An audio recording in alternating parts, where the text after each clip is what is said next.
Hello students and welcome back to आपके अपने channel Nitesh Tiwari learning में। आज हम बात करने वाले हैं दो ध्रुवता का अंत, जिसमें वही क्वेश्चंस मैं इस वीडियो में करवाऊंगा जो लास्ट या प्रीवियस ईयर के क्वेश्चन पेपर्स में आ चुके हैं। खासकर पिछले 15 सालों के क्वेश्चन पेपर जो इस चैप्टर से रिपीट है वही क्वेश्चन करवाऊंगा और आप देखिएगा आपके एग्जाम में भी यही क्वेश्चन आने वाले हैं। साथ ही साथ वीडियो को अंत तक देखना, क्योंकि अंत में हमने कुछ ऐसे नोट्स करवा रखे हैं जो आपके एग्जाम के पॉइंट ऑफ व्यू से 1 मार्क्स के जो क्वेश्चन है ना उसको भी क्लियर कर देगा। चैनल पे नए हो चैनल को सब्सक्राइब कर लो और बेल आइकन को जरूर दबा दो। देखिए, सबसे पहले हमारा क्वेश्चन बनता है कि एक ध्रुव विश्व या फिर दो ध्रुव विश्व में क्या अंतर है, इस बात को समझते हैं हम। तो देखिए, एक ध्रुव विश्व में जिसमें एक मात्र महाशक्ति होती है जिसको हम इंग्लिश में बोलते हैं यूनिपोलर, क्या बोलते हैं, यूनिपोलर सिस्टम कह देते हैं जिसको हम एक ध्रुव विश्व, जिसमें आज वर्तमान में अमेरिका कह सकते हैं, लेकिन अभी तो मल्टीपोलर की ओर हम बढ़ रहे हैं, मतलब आगे। सेकंड है दो ध्रुव विश्व। दो ध्रुव विश्व का समय जो होता है वह 1945 से लेकर 1991 का जो समय होता है, जिसमें शीत युद्ध आपका चलता रहा लगभग 46 साल। वहां पर हमारी पूरी दुनिया दो ध्रुव में बटी रही, जिसमें एक तरफ अमेरिका रहा और एक तरफ सोवियत संघ रहा। इस बात को समझिएगा। साथ ही साथ यहां पर क्वेश्चन आपका आ जाता है कि बर्लिन की दीवार गिरने को दो ध्रुव विश्व के पतन का घोतक क्यों माना जाता है, और 2011 में यह क्वेश्चन आ चुका है। साथ ही साथ इसके अथवा में है कि 1989 में बर्लिन की दीवार बहने को द्विध्रुवता का अंत क्यों माना जाता है, 2009 का क्वेश्चन है ये। देखिए, पहली बात तो आपको याद रखना है कि 1961 में बर्लिन की दीवार शीत युद्ध जब बनी तो वो शीत युद्ध का सबसे बड़ा प्रतीक था। क्वेश्चन यह भी बन सकता है कि शीत युद्ध का प्रतीक किसे माना जाता है, तो बर्लिन की दीवार को, जिसमें आपको पता होगा कि जर्मनी है, जर्मनी के दो भाग कर दिए गए, ये पश्चिमी जर्मनी और ये पूर्वी जर्मनी। ये अमेरिकी ग्रुप के शामिल हो गए और ये पूर्वी वाले सोवियत संघ में शामिल हो गए। ठीक है, इस बात को याद रखिएगा। साथ ही साथ 1989 में, मतलब कब की बात है, 9 नवंबर, 9 इसमें है 9 आपका नवंबर का समय है, जिसमें आपका जो जर्मनी है उसकी आम जनता ने इसको गिरा दिया दीवार को, और जर्मनी का एकीकरण हो गया, मतलब साम्यवादी की समाप्ति हो गई और अमेरिकी वर्चस्व की स्थापना भी होने लगी। अब देखिए, शॉक थेरेपी लगभग क्वेश्चन आपका 2009, 2011, 2013, 2014, 2020 में भी आ चुका है। तो शॉक थेरेपी तो भूलो ही मत। देखो, शॉक थेरेपी का मतलब ही होता है आघात पहुंचाकर उपचार करना, सिर्फ इतना आसान सा। ठीक है, फिर आगे ये बताता है कि सोवियत संघ के विघटन के साथ ही क्या हुआ था, इसको अंतर्राष्ट्रीय मुद्रा कोष और विश्व बैंक लाए थे। कौन लाया था, अंतर्राष्ट्रीय मुद्रा कोष और आपका विश्व बैंक, जिसको आईएमएफ भी बोल सकते हैं आप, ये कभी कभार आईएमएफ पूछ लेता, तो अंतर्राष्ट्रीय मुद्रा कोष है। साथ ही समाजवादी जो अर्थव्यवस्था थी उससे लेकर के पूंजीवाद की ओर इसमें संक्रमण का मतलब होता है परिवर्तन, और इसी को शॉक थेरेपी कहा गया, जिसमें साम्यवाद से या समाजवाद से हम लोगों ने पूंजीवाद की ओर परिवर्तन कर लिया था। इसके साथ ही यह क्वेश्चन आपका देखिए, सोवियत संघ के विघटन से संयुक्त राज्य अमेरिका को कैसे लाभान्वित हुआ, कैसे लाभ हुआ, 2015 के सीबीएसई बोर्ड में क्वेश्चन आ चुका है। देखो, शीत युद्ध, पहली बात तो यह है कि शीत युद्ध की समाप्ति हो जाती है और सोवियत संघ के विघटन का सबसे बड़ा परिणाम यही हुआ कि वर्षों से चल रहा जो शीत युद्ध है आपका वो समाप्त हो जाता है। भैया सबसे बड़ी बात तो ये रही, हथियारों की होड़ पे आपकी रोक लग जाती है, और ये लगभग आपको मैं कहता हूं तो ये परिणाम ही है सोवियत संघ के। पर थोड़ा सा हमको बताना पड़ेगा कि इसमें शीत युद्ध जो आपका हथियारों की होड़ चल रही थी, उसमें अमेरिका हो चाहे सोवियत संघ हो, दोनों बढ़ चढ़ के भाग ले रहे थे।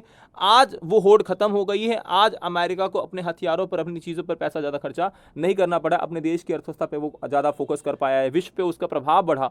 ये चीज़ें आप बता सकते हो। और एक ध्रुव विश्व जिसमें अमेरिका एक मात्र महाशक्ति बन के उभरा, तो ये फायदा उसको हुआ। ठीक है, साथ ही देखो, क्वेश्चन आपका जो आता है, शॉक थेरेपी किन्हीं 4 परिणामों का व्याख्या कीजिए। 2014 में है, 2018 में भी है, और 2018 में भी एक पैटर्न में आया हुआ था। देखो, शॉक थेरेपी, पहली बात, आघात पहुंचाकर उपचार करना है। ठीक है, इसने ये किया है। अब आंसर ये है कि भाई साम्यवाद से, जो जैसे ही साम्यवाद या समाजवाद का पतन होना शुरू हो जाता है और समाजवाद से पूंजीवादी व्यवस्था की ओर हम लोग परिवर्तन कर लेते हैं, तो चाहे रूस हो, मध्य एशिया हो, पूर्व यूरोप हो, विश्व बैंक द्वारा और अंतर्राष्ट्रीय मुद्रा कोष द्वारा इसको लाया गया था। इसको शॉक थेरेपी कहा गया कि भैया आप समाजवाद छोड़ो और आप पूंजीवाद की ओर आ जाओ। ये लाया विश्व बैंक और अंतर्राष्ट्रीय मुद्रा कोष। कहाँ कहाँ लाया था, रूस, मध्य एशिया और पूर्वी यूरोप के देशों में। अब इसका सबसे बड़ा जो परिणाम रहा वो औद्योगिक पतन, मतलब 90% जो सोवियत संघ की सार्वजनिक संपत्ति थी वो निजी हाथों में औने पौने दाम में बेच दी गई, और इसी को गराज, याद रखिएगा, गराज सेल कहा गया। क्या कहा गया, गराज सेल, जो कि 90% सोवियत संघ की जो संपत्ति है उसको निजी हाथों में जो बेच दिया गया, इसे गराज सेल भी कहा गया। पहले वाली पॉइंट का ही आंसर गराज सेल है। उसके बाद लेखन व खाद्य सुरक्षा का पतन हुआ। अब देखो, वहां पर एक बड़ी मात्रा में जो आपके खाद्यान्न है, खाने की मूल्य चीजें हैं, उसमें गिरावट दर्ज की जाती है। मुद्रास्फीति, जो सोवियत संघ की मुद्रा है रूबल, क्या है, रूबल, उसमें गिरावट दर्ज की गई। साथ ही साथ कृषि का निजीकरण हो गया, जो अभी तक एक सार्वजनिक जो कृषि की जाती थी या पारंपरिक रूप से कम्युनिटी वाली, अब वो निजी हो गई और लोगों को खाने पीने की समस्या का सामना करना पड़ा। साथ ही साथ लोक कल्याण के जो कार्य थे वे बंद हो गए और नए नए वर्गों का निर्माण होने लगा, बिचौलिए तथा गरीब वर्गों के सामने आ गए थे। अब यहाँ पर समस्याएं आई। साथ ही साथ 1500 बैंकों का दिवालिया, सोवियत संघ में 1500 जो बैंक थे वो दिवालिया घोषित हो गए थे, मतलब कंगाल, उनके पास पैसा ही नहीं था। साथ ही जन आधारित जो आपके सरकारें रही जिनका निर्माण असफलता, लोक कल्याण और प्रक्रिया में पालन नहीं किया गया। तुर्कमेनिस्तान की बात करें या उज्बेकिस्तान की बात करें, उन्होंने अपना 10-10 साल कार्यकाल बढ़ा लिया राष्ट्रपतियों ने। चेचन्या और जॉर्जिया में आतंकवादी संगठनों ने सर उठा लिया, मतलब संघर्ष देखो जहां जहां बढ़ेगा प्रॉब्लम आएगी। जॉर्जिया के 2 प्रांतों में स्वतंत्रता की मांग शुरू हो गई। अजरबैजान के एक प्रांत में रहने वाले अर्मेनियाई लोगों ने भी अलग होकर अर्मेनिया में शामिल होने की इच्छा जताई। और युगोस्लाविया भी गृह युद्ध, युगोस्लाविया 3 भागों में बढ़ता है, आपको याद होगा, जिसमें बोस्निया हर्जेगोविना 1, स्लोवेनिया 2 और क्रोएशिया 3, तो 3 भागों में बढ़ गया। और मध्य एशिया में आपका हाइड्रोकार्बन संसाधनों पर कब्जे को लेकर संघर्ष उत्पन्न हो गया, क्योंकि यहाँ पे संसाधन बहुत है मध्य एशिया में, इसको लेकर भी संघर्ष शुरू हो जाता है। अब यह क्वेश्चन आपका very very very very important है भाई, मैंने पहले ही लगा दिया है कि सोवियत संघ का विघटन के कारण बताइए, क्या कारण रहे। कारक बोल देगा, कारण बोल देगा, एक ही बात है। अब देखो 2016 में, 2017 में, 2018 में, 2015 में, मैं आपको कह रहा हूं 2019-20 में भी आया हुआ है क्वेश्चन, ठीक है। तो क्या कारण रहे, और जैसा मैंने ये पॉइंट्स बना रखे, प्लीज आप वैसे ही पॉइंट को बनाना, पहले ऐसे फिर अंदर एक्सप्लेन करना। तो पहला इसने कारण बताया कि राजनीतिक और आर्थिक जो संसाधन थे या संस्थाएं थी वे कमजोर हो गई और आम जनता की जो इच्छाएं आकांक्षाएं वो पूरा न कर पाई। तो इसमें संदेह नहीं है कि सोवियत संघ की राजनीतिक और आर्थिक संस्थाएं अंदरूनी कमजोरी के कारण लोगों की इच्छाओं आकांक्षाओं को पूरा नहीं कर पाई, और यही सोवियत संघ के विघटन का सबसे बड़ा कारण रहा। कई वर्षों तक अर्थव्यवस्था गतिरुद्ध, गतिरुद्ध का मतलब होता है रुकी होना, जो आगे ना बढ़ रही हो। इससे उपभोक्ता वस्तुओं की बड़ी कमी, मतलब लोगों को संसाधन चीजें नहीं मिल पाई, और सोवियत संघ की बड़ी आबादी का एक बड़ा हिस्सा अपनी राज्य व्यवस्था को शक की नजर में देखने लगा कि यह तो बकवास है, हमारी सरकार तो हमारे लिए कुछ कर ही नहीं पा रही है, और इसी कारण से खुलेआम सवाल वे खड़े करना शुरू कर देते हैं।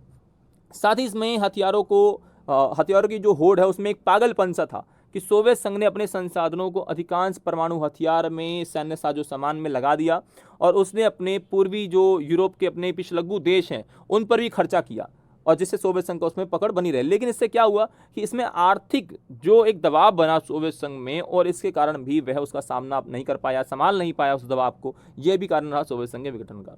तीसरा, पश्चिमी देशों की तुलना पर जनता निराश। अब इसी में देखिए कि आप एक तो काम नहीं कर रहे हो या विकास नहीं कर रहे हो, साथ ही साथ आप सामने वाले से पिछड़ गए हो जो आपका दुश्मन है। इसी के साथ और बात यह हुई कि पश्चिमी मुल्क जो है वो तरक्की कर रहे थे, और सोवियत संघ की जनता भी इस बारे में जानकारी रख रही थी, उनको पता था कि ये लोग हमसे आगे बढ़ रहे हैं, तो वे अब अपने ही सरकार को या अपनी ही चीज व्यवस्था को वो खराब बता रहे हैं, क्योंकि उन्हें पता है कि हम लोग आगे नहीं बढ़ पा रहे और हम पीछे रह गए, हम पिछलग्गू से बन गए हैं। ये चीज आप याद रखना। साथ ही कम्युनिस्ट पार्टी का एकाधिकार। अब कम्युनिस्ट पार्टी जो वहां की सरकार थी वे प्रशासनिक और राजनीतिक गतिरुद्ध हो चुका था। सोवियत संघ पिछले 70 सालों से शासन कर रहा था, वहां आम जनता के बीच कोई जवाबदेह नहीं था, कोई इसको कुछ नहीं कहता था। गतिरुद्ध प्रशासन का मतलब रुका हुआ प्रशासन, भारी भ्रष्टाचार था, गलतियां सुधारने की और व्यवस्था को, असमता को, शासन में ज्यादा खुलापन लाने के लिए कोई भी जवाबदेह नहीं था, कोई व्यवस्था नहीं की गई थी। इस कारण जनता जो है अलग थलग पड़ गई, और जनता ने इस चीज का विरोध किया, और बुरी तरीके से पार्टी के अधिकारियों और आम नागरिकों के ज्यादातर विशेषाधिकार मिले हुए थे, मतलब जो पार्टी के अधिकारी उन्हें ज्यादा अधिकार और आम जनता को कम। ये पॉइंट भी बना सकते हो कि पार्टी के अधिकारियों को अधिक आपके अधिकार मिले हुए थे, और यह भी कारण होता है सोवियत संघ के विघटन का।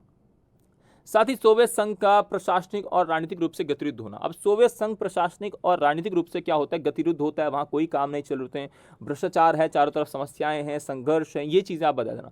छठा पॉइंट एक और मेरी तरफ से बोलो, रूस की प्रमुखता। रूस की प्रमुखता क्या बोलोगे, रूस की प्रमुखता रही, और यह भी सोवियत संघ के विघटन का एक कारण रहा। सातवां पॉइंट आप बताओ, मिखाइल गोर्बाचेव की असफल नीतियां। किसकी, मिखाइल गोर्बाचेव, ठीक है, गोर्बाचेव की असफल नीतियां, जिसमें मिखाइल गोर्बाचेव अपनी 2 नीतियां लाते हैं। कितनी, 2। एक होती है पेरेस्ट्रोइका, एक होती है ग्लास नोस्त्र। ग्लास जो नोस्त्र है, ग्लास नोस्त्र, यह होता है खुलापन। क्या होता है, खुलापन, कि हम अपने मार्केट को खोलेंगे। एक होता है पेरेस्ट्रोइका, पेरेस्ट्रोइका, ठीक है, और पेरेस्ट्रोइका के अंतर्गत ये पुनर्रचना की बात करते हैं। तो ग्लास नोस्त्र का मतलब है खुलापन, और पेरेस्ट्रोइका का मतलब है पुनर्रचना। ये दोनों व्यवस्थाएं फेल रही। और 8वां पॉइंट आप बता दो कि भाई वहां पर जो राष्ट्रवाद की भावना और संप्रभुता के इच्छा के उभार के कारण सोवियत संघ का विघटन हो गया। अगर ये पॉइंट्स लिख दोगे जो मैंने बता दिए, 3 और एक्स्ट्रा, 8 टोटल, एक नंबर नहीं कटने वाला आपका, तो इस तरीके से लिखकर आना। साथ ही साथ यह भी क्वेश्चन वेरी इंपॉर्टेंट है कि कारण और परिणाम तो आता ही ऐसा है कि भाई अगर कारण पूछ लेगा तो परिणाम नहीं, परिणाम तो कारण नहीं, मतलब एक तो आना ही आना है कम से कम। अब परिणाम देखो कितनी बार आया हुआ है, 2010, 12, 13, 14, 17 और 11 में भी आया हुआ है, यहां तक कि 2016 के एग्जाम में भी परिणाम पूछा गया डिफरेंट तरीकों से। अब क्या परिणाम है? पहला परिणाम देखिए सोवियत संघ के विघटन का था कि शीत युद्ध की समाप्ति। सोवियत संघ का सबसे बड़ा परिणाम रहा कि शीत युद्ध जो 1945 से लेकर के 1991 तक जो एक शीत युद्ध चल रहा था, दो महाशक्तियां आपस में लड़ रही थी, अब वह संघर्ष ही समाप्त हो गया, क्योंकि सोवियत संघ तो खत्म। तो विघटन का सबसे बड़ा परिणाम यही रहा कि शीत युद्ध की समाप्ति हो गई, जिसमें आपका संघर्ष जो था विचारात्मक वह समाप्त हो गया। विचार कौन सा जीत गया? पूंजीवाद। हार कौन सा गया? समाजवाद। ठीक है। शस्त्रों की होड़ की रोक। अब शस्त्र कौन से? हथियारों की होड़ की समाप्ति, मतलब जो शस्त्र अमेरिका और सोवियत संघ बढ़ चढ़कर बना रहे थे, अपने सामरिक शक्ति को बढ़ा रहे थे, इसके साथ ही दोनों महाशक्तियां दुनिया में आपस में समर्थक जुटा रहे थे, सैन्य गुट बना रहे थे, अब वह पूरी तरीके से क्या हो गया? उस पर रोक लग गई, क्योंकि अब सोवियत संघ चला गया तो विश्व में आपका संसार में शांति स्थापन हो जो है वो संभव हो सका है। एक ध्रुव विश्व की व्यवस्था। एक ध्रुव विश्व में क्या है कि आज कह सकते हैं आप कि अमेरिकी जो वर्चस्व है वह बाहर चल के आज हमारा निकल के सामने आया है, लेकिन आज हम देख पा रहे हैं कि मल्टीपोलर सिस्टम भी आगे चल के अब बढ़ रहा है, जिसमें विश्व अब बहुध्रुव विश्व की ओर आगे बढ़ रहा है। यह भी एक परिणाम आप कह सकते हैं आगे चल के। नवीन राज्यों का आपका उदय। पहली बात तो 15 गणराज्य सोवियत संघ में थे, कितने? 15। और जैसे ही सोवियत संघ का विघटन हो गया वैसे ही 15 नए नए जो गणराज्य उसमें शामिल थे वे सारे के सारे अलग हो गए। तो इस बात को आप समझ रहे होंगे। ठीक है। साथ ही लोकतांत्रिक विस्तार। अब साम्यवाद के पतन के साथ ही विश्व में लोकतंत्र की जो संभावनाएं हैं वो अनेक देशों में फैलने लगी, और शांति और सौहार्द। शांति का मतलब है कि विश्व में शांति जो है, और सौहार्द मतलब भाईचारा एक प्रकार से वे बढ़ने लग जाता है, क्योंकि यहाँ पर अब संघर्ष और शत्रुता की भावना खत्म हो गई, क्योंकि दो गुटों में से एक गुट खत्म हो चुका है।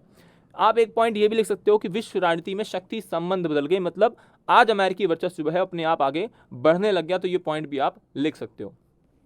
साथ ही सोवियत संघ की जो सोवियत प्रणाली है वे क्या है, और सोवियत प्रणाली की 4 विशेषताओं का आकलन कीजिए। पहली बात तो सोवियत जो प्रणाली है यह शुरू होती है 1917 में। ठीक है। बोल्शेविक रूसी या समाजवादी क्रांति के साथ ही सोवियत प्रणाली शुरू होती है, जिसमें मुख्य जो बिंदु रहा सोवियत प्रणाली में वे कम्युनिस्ट पार्टी रहा, जिसमें समाजवाद के आदर्शों और पूंजीवाद के विरोध में शामिल है। किसके आदर्श है? समाजवाद के आदर्श पर पूंजीवाद के विरोध में शामिल सोवियत प्रणाली है।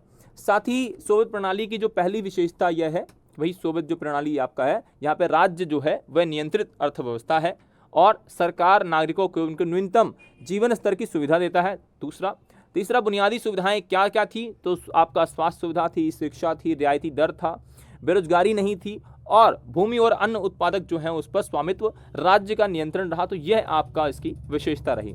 साथ ही आपसे क्वेश्चन कुछ इस प्रकार से पूछा जा सकता है, जो काफ़ी ज़्यादा होता है, कि सोवियत संघ व्यवस्था किन्हीं 3 सकारात्मक और किन्हीं 3 नकारात्मक विशेषताओं को आपको बताना है। तो पहला सकारात्मक ये है कि सोवियत संघ अमेरिका को छोड़कर शेष विश्व से कहीं अधिक विकसित था, पहला। दूसरा, सोवियत संघ में सभी नागरिकों के लिए एक न्यूनतम जीवन स्तर सुनिश्चित था। जीवन स्तर का मतलब शिक्षा, स्वास्थ्य सुविधाएं, ये आपको मतलब लोगों को मिल रही थी, लोग, ठीक है। बुनियादी सुविधाएं वहां थी, जिसमें शिक्षा, स्वास्थ्य, बच्चों का देखभाल, कल्याण और रियायती दरें भी उपलब्ध रही। बेरोजगारी नहीं थी, सोवियत संघ में क्या नहीं थी? बेरोजगारी नहीं थी। ये सारे सकारात्मक हैं। अब नकारात्मक क्या है? तो भैया नौकरशाही और सत्तावादी सरकार रही। पहली बात तो सत्तावादी थी, और नौकरशाही का कड़ा सिकंजा रहा। साथ ही सोवियत जो संघ था उसमें एक दल का नियंत्रण होने की वजह से वहां लोकतंत्र नहीं था, इसलिए दल की आलोचना नहीं की जा सकती थी, मतलब अभिव्यक्ति की आज़ादी नहीं, अगर मैं कह दूं तो यह बात भी सच है। चुनावों में केवल उसी दल के उम्मीदवार विजयी होते थे, जनता के प्रति उत्तरदायी नहीं थे, क्योंकि एक ही दल था तो वो जीतेंगे भी वही। और साथ ही सोवियत जो प्रणाली है वह समाजवाद के आदर्शों और पूंजीवाद, जहाँ पर निजी संपत्ति का कोई स्थान नहीं था, जहाँ पर एक प्रकार से व्यक्ति विशेष की संपत्ति नहीं हुआ करती थी। अब आपका क्वेश्चन पूछा जा सकता है अरब स्प्रिंग से कि भाई अरब स्प्रिंग क्या है। देखो यार, अरब इसवी आपका पश्चिमी एशिया के मुस्लिम बहुल जो देश है उसमें लोकतांत्रिक और लोकतांत्रिक व्यवस्था की स्थापना की मांग को लेकर एक जना आंदोलन शुरू होता है, लोगों का आंदोलन शुरू होता है, जिसे हम अरब स्प्रिंग के नाम से जानते हैं। क्योंकि इस आंदोलन बसंत के महीने में आगमन में शुरू हुआ, इसीलिए इसको स्प्रिंग के मौसम के दौरान शुरू होने के लिए अरब स्प्रिंग कह दिया गया। ट्यूनीशिया आंदोलन ट्यूनीशिया से 2009 में शुरू होता है, और जल्द ही ये पूरे देशों में, अलग अलग देशों में फैल जाता है। कारण होता है भ्रष्टाचार, बेरोजगारी, निर्धनता और अपनी अपनी जो सरकार है उसकी तानाशाही और निरंकुश जो प्रवृत्ति है, उसके कारण होस्नी मुबारक यहाँ मिस्र के शासक रहे, मिस्र का भी आ सकता है, और यहाँ पे बड़े स्तर पर लोकतांत्रिक जो विरोध है, प्रदर्शन है, वो होते रहे। अब अरब स्प्रिंग का जो प्रभाव रहा वो यमन में, बहरीन में, लीबिया में, सीरिया में आपका रहा और जनता द्वारा इसी प्रकार का विरोध पूरे क्षेत्र में लोकतांत्रिक जागृति के लिए, लोकतंत्र की स्थापना के लिए होता रहा। इसमें आपसे एक एक नंबर के क्वेश्चन क्या क्या बन सकते हैं पूरे चैप्टर से, इंपॉर्टेंट बता रहा हूं मैं आपको। एक तो बर्लिन की दीवार कब खड़ी हुई, तो 1961 में बर्लिन की दीवार कब गिराई गई, आपका 9 नवंबर 1989 को आम जनता के द्वारा। बर्लिन कहाँ है, तो जर्मनी में है। कहाँ है, जर्मनी में, इस बात को याद रखना, ठीक है, जर्मनी में। इसके साथ ही सोवियत संघ का विघटन कब हुआ, 25 दिसंबर 1991 में। और हाँ, सोवियत संघ से सबसे पहले कौन सा देश अलग हुआ, तो आपका आप याद रखिएगा, इसमें देश का नाम है लिथुआनिया, ठीक है, लिथुआनिया आपका या है लास्ट में। और इसके साथ ही यहाँ पर क्वेश्चन है कि भैया CIS क्या है, Commonwealth of independent state, Hindi में है स्वतंत्र राज्यों का, या राज्य का राष्ट्रकुल, या राज्यों का राष्ट्रकुल लिख दो। और रूस, बेलारूस और यूक्रेन, ये 3 देश सबसे पहले कॉमनवेल्थ ऑफ इंडिपेंडेंट स्टेट ने घोषित किए थे अलग होने की। रूसी क्रांति कब हुई थी, 1917 में, जिसका नेतृत्व किसने किया था, व्लादिमीर लेनिन ने। 10 साल गृह युद्ध कहाँ चला, तजिकिस्तान या ताजिकिस्तान में चला। साथ ही रूस के ऐसे 2 गणराज्य जिसमें चेचन्या और दागिस्तान में हिंसक अलगाववादी आंदोलन चले। मिखाइल गोर्बाचेव कौन थे, देखो मिखाइल गोर्बाचेव आपके, उन्होंने 2 नीतियां लाई थी, एक ग्लासनोस्ट और एक पेरेस्ट्रोइका। ग्लासनोस्ट का मतलब था खुलापन, पेरेस्ट्रोइका का मतलब पुनर्रचना। सोवियत संघ के अंतरिम राष्ट्रपति मिखाइल गोर्बाचेव थे और रूस के पहले राष्ट्रपति आपके बोरिस येल्त्सिन थे। तो ये आपके लगभग क्वेश्चन रहे, जो बहुत ज़्यादा वन शॉट वीडियो है। अगर आपने कुछ भी नहीं पढ़ा है, इस वीडियो को देख रहे हो, तो मैं आपको गारंटी दे सकता हूं कि आपने पूरे चैप्टर को कवर कर लिया और यही क्वेश्चंस आपके एग्जाम में आने वाले हैं। चैनल पर नए हो, चैनल को सब्सक्राइब कर लो और बेल आइकन को जरूर दबा दो। जय हिंद।